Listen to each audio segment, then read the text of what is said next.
Mr. Cadenazzi, we've heard from various companies in the minerals market that an equity stake and a 10-year price floor for MP minerals, where the government is literally picking winners and losers, puts other companies at a competitive disadvantage. How can other domestic companies remain competitive when DoD invests so heavily in one company and provides that company a competitive advantage like a guaranteed price floor? Senator, at the time, the MP Materials deal we felt was necessary to meet the needs of the moment, that is to immediately stimulate rare earths investment and demand. The company, MP, has been invested in by the government in the past. For the past 15 years, we've at various times attempted to move the needle on domestic rare earths production using that particular firm and location. At the time, we felt the need to go ahead and move forward with a more aggressive model that would lock in the equity stake and create the offtake agreements and the price floors.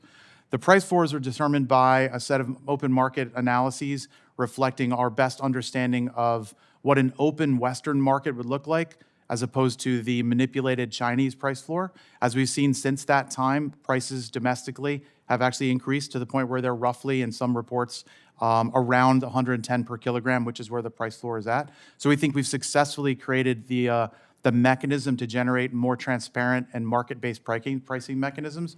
That's to everyone's benefits. We've also crowded in additional investment. We've seen additional companies committed to spending in this space. And that all is a beginning point for us to create a more liquid and robust domestic market for rare earths. I've also been informed that MP material mines rely on, in their production process, on a heavy rare earth element or elements from an unknown third-party source. Can you tell us who that third party is and what country it is located in?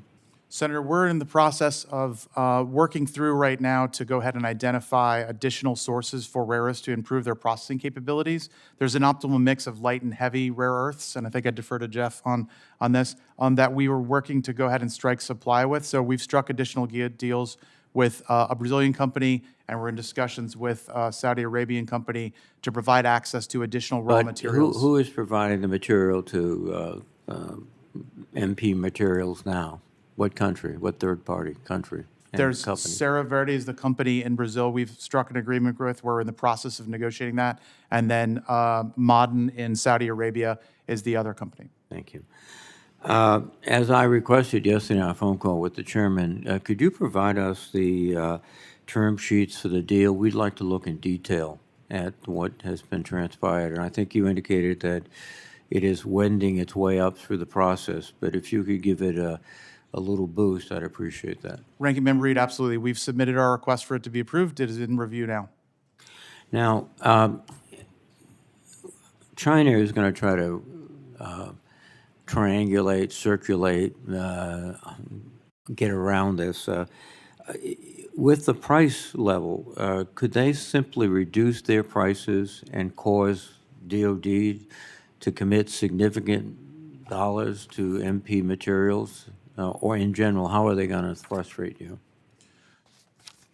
Ranking Member Reid, I think part of our approach is to create a more solid Western demand signal. So that's where something like the preferential trade zone, which is in a market zone, willingly voluntary commitment by our allies and partners to all operate in a way where we agree on price floors that essentially are set in a collaborative manner by countries that are worried about Chinese malign manipulation of markets, and that we collectively can agree on establishing price floors that will not allow them to manipulate it, because we'll voluntarily agree to pay initially a higher price. But as demand decreases on their end and increases on ours, the prices should level into what we hope is a more transparent and reasonable global market pricing that will work to our benefits in the long haul. Finally, the MP Materials deal relies on future appropriations, which calls into the question of, does it comply with the Anti-Deficiency Act?